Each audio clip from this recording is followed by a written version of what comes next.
Hi, everybody. It's Josh with Talk About Trek, and we're back today to talk about Trek. And we're going to talk about Star Trek The Next Generation, number 31, Foreign Foes. And this is a book written by Dave Galanter and Greg Brodier. And I was able to find out a little bit more information about the book from the big book about books. And this was basically Dave's first book that he'd written, first Trek book. And he had help from Greg, who is Diane Carey's husband, who is a great Trek author in her own right too. So just an interesting little backstory there. But let's start just by looking at the book itself. So kind of a weird one. You have this all white cover with the Enterprise and this planet, and it looks like you're getting a story about Worf, Riker, and Troy, which is kind of true. This is mainly like an ensemble book. It really does feature kind of everybody in the main TNG cast. Gets like a little bit of something to do here, so not just particularly focused on them. So let's read from the cover here. Captain Picard must prevent a war that could mean the end of the Klingon Empire. And from the back. The Hydran race and the Klingon Empire have been at each other's throats for 70 years, and Captain Jean-Luc Picard has been asked to do the near impossible. Take the USS Enterprise to the planet Velex to mediate a treaty that will end the conflict between these two aggressive species. Things get off to a rocky start and then turn deadly as the Hydran ambassador mysteriously dies and kills a Klingon delegate in a last act of vengeance. When Lieutenant Worf is charged with the ambassador's assassination and Commander Riker and Counselor Troy are trapped far below the surface of the planet, Captain Picard must not only act to save the Hydrans and Klingons from each other, but to save his Klingon officer from a hideous death sentence.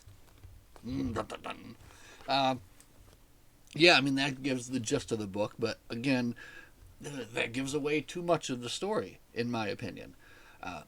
For a good part of the story, Commander Riker and Counselor Troy don't know they're underground. They think that they've been transported to some kind of a ship or something, so that's given away right there. And then the fact that you have the ambassador dying, I think that comes better as a surprise. So I definitely would not have wanted to give that away on the back if it were me. So I had a good time with this book, so I took some fairly decent notes. Look at this. Look how organized these notes are. I mean, a lot better than the slop I usually have. And look, I liked it so much that I gave it a data cat sticker. So one data cat sticker for Foreign Foes is awarded here. So let's get the technical details here. Published in 1994. This book comes in at 274 pages. And it is, let's see, dedicated to Diane Carey, holder of the elusive pebble. Think Kung Fu, folks. And the quote from the front here: roused by the lash of his own stubborn tail, our line will now foreign foes assail. From John Dryden. So, before I get into the big rant, what I will say about this book is if you get into it and you're finding that it's not quite like what you wanted or what you expected, give it more of a chance, because it really does improve after the first 3 chapters. And even the author himself was saying that the first 3 are so different from the rest of the book. And I felt that as well too. And I was reading it and I'm like, what is this? What is going on? This is like all over the place. This is weird. And the characterization kind of seems strange. But I hung with it, and I was glad that I did, because it really all tied together very well. So if you're looking for a fun ensemble piece that has, a little bit of action, a little bit of like mystery, kind of like what's going on, then this will be a good book for you. So I would definitely recommend that you pick it up. So, but now we are going to get into the real. I was looking for a quote here. There were some really good quotes here, I think, in chapter 16. Yeah, here we go. But we're going to get right into it. I just want to mark this so that we are ready for later.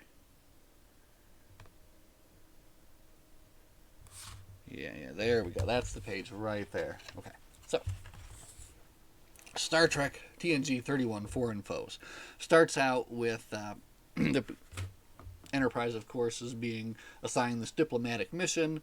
They have to mediate this summit between the Hydrons and the Klingons. And again, the way it starts out is just very kind of strange and choppy, kind of jumping around. It starts out with Picard hoping to kind of surprise the ambassadors there by having the Hydrons there first, speaking and working with them, and then setting up the deal, and then bringing in the Klingons. The Klingons kind of show up early, and they spoil Picard's surprise and kind of spoil his plan, and everything kind of gets off to a bad start. So you're introduced to the various characters of the book here fairly quickly in the first 2 or 3 chapters.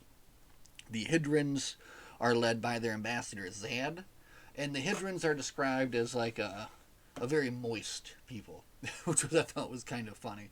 So like they come from a planet with like very high humidity.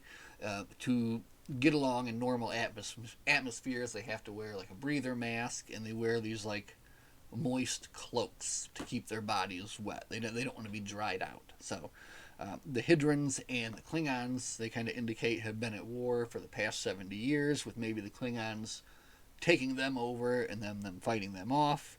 So a lot of bad blood between them, but each side has something that the other one needs. So there's another Hydron character named Captain Urosk, who's kind of like the military representative there. On the Klingon side, they're commanded by Captain Kadar, and they also introduced a civilian character, a scientist working on the planet, whose name is Barbara Hallett. And she is working on the planet Valex, and what they're doing down there is studying this mysterious grain that grows there. The planet is basically deserted. There's like just one building left from ancient times, and that's where they're holding the summit at. Other than that, there's this weird grain that grows, and it makes some very good bread, which has some restorative properties. See, again, like this book is all over the place in the first 3 chapters, and you're like, "What is going on with this? This is outrageous." But you really do just have to stick with it because it's worth it, and you get through it. So Riker and Troy get sent on a mission to kind of. The other thing that's weird about this book is they kind of throw in this transmission blanket. So Picard orders the Enterprise to cast this white noise transmission blanket over the planet so that nobody can communicate with anybody else. The Hydrons can't communicate with like their chip, and so again, that whole part was very strange too, but it was just a way, I think, for the author to kind of introduce some additional drama into the book, where it just made it harder for them to communicate, and some things that could have been easily resolved in other situations were not so easily resolved. So I think that was just the whole idea there. So Riker and Troy get sent off on a mission. They're kind of investigating more about this planet. They know that there's something more going on here, so they go off in their shuttle, and when they get out kind of past the grain fields into a certain part, they lose their power, and they go and they start to crash land, and as they're going down, Riker injures his leg somehow very, very badly. That's another kind of like weird part. Just somehow in the shuttlecraft, he bashes his leg against a hard console and gets a very bad cut, because the author needs him to be injured for this next part because it adds more to the story. But so that's fine. So anyway, they basically they are going down, and they feel themselves frozen. Like neither of them can move, and kind of everything just goes dark. Up on the Enterprise, you have Data acting strangely out of character. And in the scene before this, he is given a little bit of that Valaxian grain by this Barbara Hallett, who's introduced to the crew and is kind of telling them there on the crew about what she does. While he's eating this Valaxian grain, he's also studying the history of the Hydron Klingon conflict for the captain to kind of give him as much information as possible. Geordi, who was also down on the planet for the initial summit and also tried some of this grain, has to be beamed back up to the Enterprise. He's in terrible pain. Dr. Crusher has basically figured out that his implants are being like rejected by his body, so they have to be removed. So his implants are removed, he can no longer use his visor, and for the rest of the book, Geordi is completely blind. So they kind of throw that in right there in chapter 5. It's like, whoa, jeez. But he's able to move about the ship fine. He has like a sensor net vest that he can use to kind of figure out if he's going to bump into something or anything like that. So back on the planet. Wait, anything else? Oh, back on the planet, they have the first kind of summit, and it doesn't go well at all. And when they adjourn the summit, basically the gist of it is the Klingons have a sickness that's going on that the Hydrons have a cure for, and the Klingons have an energy source that the Klingons or the Hydrons need, so they want to be able to trade these two things so that it's mutually beneficial for both of their cultures. And that's what Picard is trying to kind of push forward. And that's one of the best parts about the beginning quarter of this book is Picard's kind of like hard-nosed diplomacy, kind of driving home the point that they each need each other and they have to go through with this. So there's some interesting kind of speeches there, and also at the end from him, and we won't forget to talk about that. But now things go awry. The Ambassador Zad has an argument with Worf out in the hall, kind of tries to strike him. Worf strikes him back. Slightly hits his little face mask or whatever, but doesn't think anything of it, doesn't think he really hurt him too bad, and walks away. Then the Ambassador can't breathe all of a sudden, and in a fit, he thinks there's something wrong with his mask, he tears it off, and he dies and he suffocates. Now, of course, all of the Hydrons think that Worf murdered him, and they demand that he be turned over for immediate trial and execution, according to Hydron law and all that. So Picard's not going to go with that, but he does have to relieve Worf of duty. So I think that about catches us up to where we're at for the first, quarter of the book there. Again, there's so much going on. You're thinking, how are they going to do this? How is he going to tie all this together? And as it went on, it all just kind of squeezed and fit together well. I mean, there's some parts that are kind of weird, but you just got to get past that and just enjoy. So okay, so now you have Riker and Troy. They awaken in an unknown place. They believe that they've been transported to a ship off the planet somewhere. So they first awaken in what's kind of like a transporter room with a couple of tables. They are able to figure out how to open the door. They get out of there, and then they are just walking and walking and walking through endless corridors, and nothing there. No people, nothing at all. So that whole part of their first trip is just basically endless walking, and with Riker bleeding out, and they keep having to rip off more of their sleeves and pants to keep bandaging him up.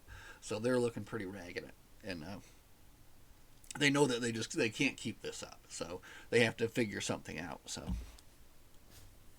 oh, I forgot to mention too that before the Ambassador Zad died, he did run out into the hall and strike down one of the Klingon delegation as well. So you have one dead from each side there. So, the character of Barb Hollett is kind of weird in this book too. She kind of is just kind of thrown in.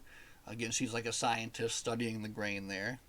And then constantly during this beginning part, she's arguing with Captain Picard about his handling of the situation.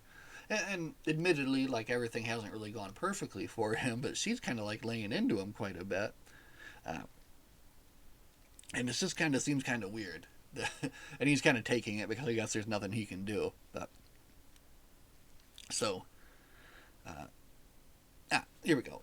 Dr. Crusher examines the bodies down on the planet and basically finds out that there was something more to what happened than just the mask breaking by Worf striking it and this guy suffocating. So she's kind of gathering some more evidence to kind of build a case for Worf's innocence. Back on the ship, Data is getting kind of like more and more out there. He's seeming like kind of like just very out of character and like taking these very strange leaps. He's not answering calls right away when Picard's trying to get a hold of him. So now this was a point where I marked in the book and I put a smiley. Book's getting better. The Hydrons send an assassin to attack Worf. Back with Riker and Troy, they're exploring and they find a room that has machinery in it, just like long lines of machinery doing some kind of mysterious thing. So, on the planet, on the Enterprise, Geordi notices Data is acting strangely. So now you have Geordi kind of playing the relief on the ship. You know something is going wrong, and Geordi knows something's going wrong, but Data's not having any of it and is convinced that he's doing the right thing. So that part of the book turned out to be very, very fun as well, seeing how he kind of overcame Data against pretty incredible odds, too. Okay. So it's at this point in the book where the Hydrons kind of have had enough. So they have their assassin. Their assassin sneaks in and attacks who he thinks is Worf and kills a Klingon. And turns out it's not. But and then also the Captain Urask has had enough as well, and basically knocks out a couple of Starfleet guys and goes to get himself armed and basically wants to wipe out the Klingons is the plan. And he plans to kidnap Captain Picard. So Geordi manages to get around the transmission blanket thing using a kind of interesting probe and like communications net to reach Captain Picard and tell him that Data's losing it up here. Captain Picard is convinced, calls Data and tells him to relieve himself of duty. But then at this point, now you know Data's really messed up. Data's like, well, now, no, Captain, it looks like you're under duress. The Klingons must have you, and we're going to have to rescue you. So Data's completely losing it. He's going to beam to the Klingon ship to search for Picard. He's going to beam security teams everywhere trying to provoke the Klingons. Geordi, knowing something is wrong, is kind of like crawling through the Jeffries tubes to different computers and different panels and things, and just shutting Data down at every turn. You know, shutting down this transporter room, shutting down that transporter room. And this part of the book is really cool because Geordi's just kind of getting around, you know, being recently blind again, and able to outwit Data. And Data even goes so far. Well, not yet, but yeah. So Data wants to beam down to the planet. Data wants to beam over to the ship. Geordi stops him every pass there. Back down with Riker and Troy in the machine room. Riker figures the only way they can do something is to get the attention of the whoever is running this place. And the best way to do that would be to blow up some of these machines. They do that, and then they are met with a successive series of these automated rovers, as Riker calls them, which they have to start blasting. And with each series that comes, they get stronger and stronger and better and better and better, till finally there's basically no harm they can do against like Rover Series 8, and they realize they have to escape. So they run, they try to find a place to get out, and they're able to find a room similar to the one that they came in on, and they kind of work through the controls a little bit, and Riker's able to figure out through some, you know, just brilliant Starfleet deduction how this thing works, and he's able to beam them back to the planet's surface. They contact the shuttlecrafts that have been out looking for them, and Riker is able to kind of take command of the situation back on the planet. Urask has successfully captured Captain Picard at this point and is holding him with the other Hydrons, you know, in this little part of the area where they're at. So, no, I can't read my own writing. Okay, that's fine. Data on the Enterprise is getting more crazy now. Basically, realizes that the only choice he has is to go to Kronos and attack the Klingon homeworld. So he's totally off the edge, and he initiates a saucer separation and goes to the battle bridge and leaves. He gasses everybody on the star drive section of the ship. Geordi kind of knows what's going on and is able to avoid the gas. So now you just have Geordi outwitting Data on the Star Drive Enterprise, the section of the Enterprise. And before all this has happened, Geordi has got to the computer core and then set up this great series of locks to lock Data out of Warp 1, Warp 2, Warp 3. So just delaying and delaying and delaying. Know that he'll eventually get past all of this, but just this whole big series of codes and things that he has to get through before he came. So just to slow him down enough, to give them something to do. Back with the Hydrons and Picard, the Hydrons are trying to reach their ship. They're trying to put all their communicators together and make one big communicator, and then they can communicate with their ship, get past the transmission blanket.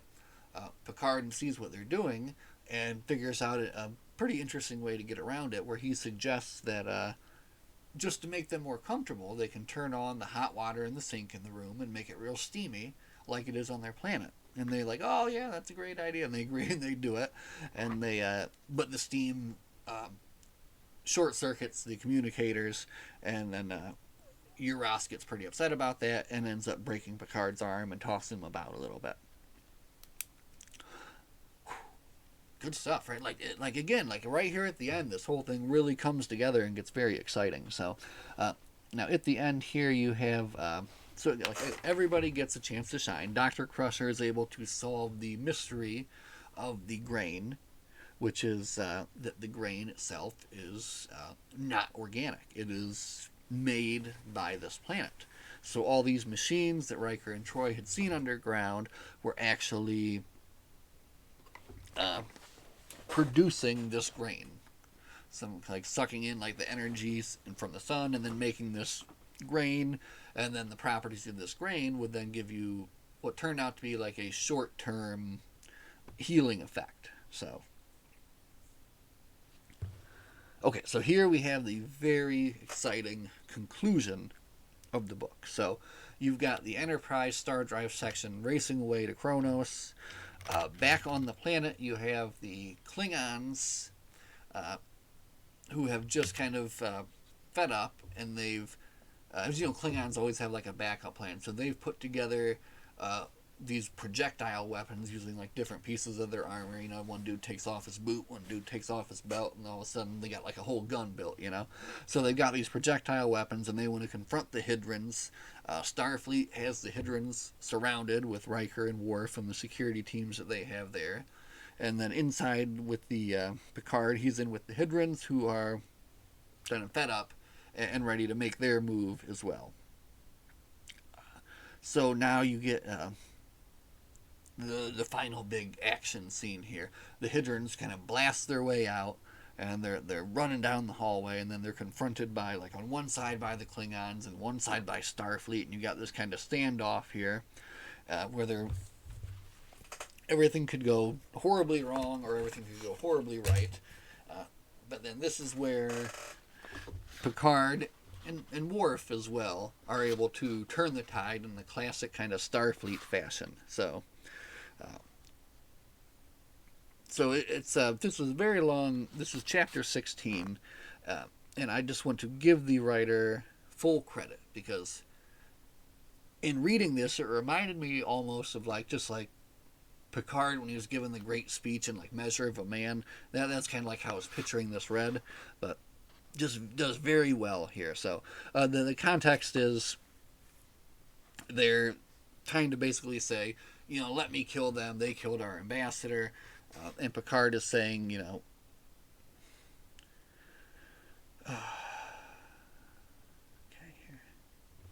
retaliation for what? A crime you cannot prove upon individuals who did not commit it. Is that your justice, Urusk? Or yours, Kadar? Your cultures may suggest that a son pays for the sins of the father, but who are you to force that upon the others without their consent? How can you assign to all Hydron the punishment only one should receive? He turned again, backed up, and faced both as best he could. Both of you are guilty of that crime. Acting outside of your purview because of some misplaced indignation?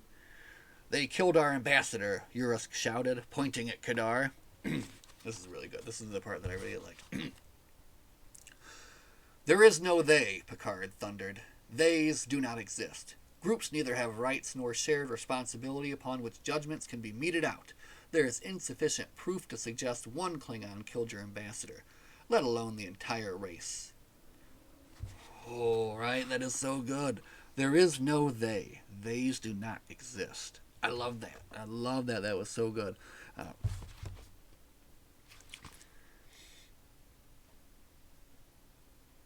Oh, yes. Okay. So then at this point, this is when Worf comes in to kind of prove. So they've tried to explain about the magic grain, or the robot grain or whatever. And the Hydrons aren't buying it, of course. And really nobody's buying it. So Worf realizes that he has to prove it. So he steps into kind of the middle of the whole thing here and says, I've eaten the magic bread, and I will prove it's and he takes like this wicked Klingon knife that's known for killing you in the worst way possible, and he stabs himself in the stomach and falls over. And he's like, no doctors, nobody's allowed to help me. And everyone's like, yeah, no. Or Picard's like, no, nobody help him. Let me see.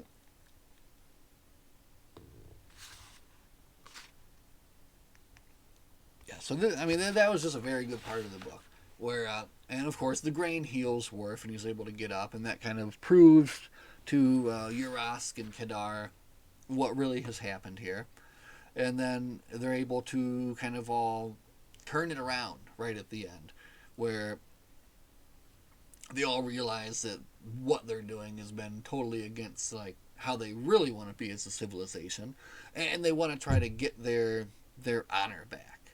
So now Picard knows exactly what's going on, and they have to stop Data as quickly as possible. So he asks for the help of Kadar. Now, unfortunately, both Kadar and Uraska's ships have been somewhat damaged in battle before all this went down, but they're able to get, Warp 3. Now, thanks to what Geordi did to the Enterprise and the computer systems, Data is not able to get up above Warp 3. So they're able to get close enough and get caught up to him. And then they transport Picard over to the Hydron ship at that point as well, to act like a little ploy at the end, to kind of trick Data so that they can do something. So as they approach the Enterprise, they have the Klingon ship attack the Hydron ship, hoping Data will stop to lend aid and attack the Klingon ship. It works. Data stops, he turns around, and at the right moment, Picard fires upon his own ship, or has the Hydrons fire upon his own ship, and is able to take the shields out. And just in time when the shields are out, they enact part 2 of their plan, where Riker is beamed aboard the battle bridge section, and Picard beamed aboard as well. And between the two of them, they are able to kind of distract Data and stun him. I think Riker has to end up shooting him like 5 or 6 times, but they stun him, they take command of the ship again, and the crisis is averted. So, at the end, like, they kind of allude to the consequences, or maybe how Data would feel, because there was an actual like loss of life because of what happened. Some Klingons, I think, died in the battle, but they don't really go any further into that. So, just again, it was just a nice surprise. A book that started out so jumbled and so strange and kind of so out there, just really pulled everything together in the end. It gave all of our TNG crew something to do, some way to shine. I mean, really, they have these 3 on the cover here, but Picard, just with his diplomacy in the beginning and the end, Geordi with his outwitting of Data, I mean, maybe they were more, should have been on the cover here. Worf had some good moments too, and Riker and Troy's little adventure underground was interesting. So, again, just a little something for everybody here. And I was surprised and I was pleased. And it just kind of reinforces why these books, these TNG books, are just my absolute favorite thing to dive into. Just every time I pick one up, it feels like I'm getting some kind of look at some adventure that I I missed before, some story that I didn't get to have. So, and you know what? There are just so many more to go. So many. So I have decided I think I'm going to do like 3 TNG numbered series before I switch it up to something else. Just so I can really work through and maybe get to some of this. There's some interesting stuff coming up here that I really want to see. But I don't want to get wore out on it as well either. You want to kind of mix it up between the two. So, yeah, I think that's all we have to say about Foreign Foes. Let's have a preview of what is next after Foreign Foes. Oh my! We've got a Michael Jan Friedman with Kevin Ryan, a Requiem. So we're going to be diving right into Requiem tonight, so that we can hopefully be back to talk about that real soon. Lots of other fun stuff to talk about. Look at this. Pick this bad boy up at the comic book store. Look how thick this is. Phase 2 by Judith and Garfield Reed Stevens. So that is going to be something good.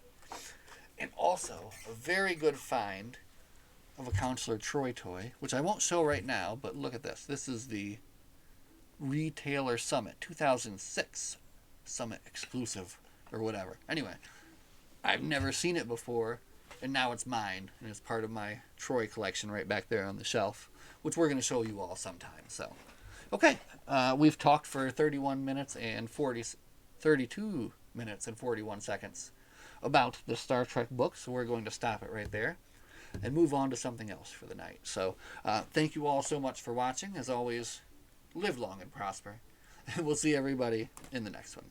Bye.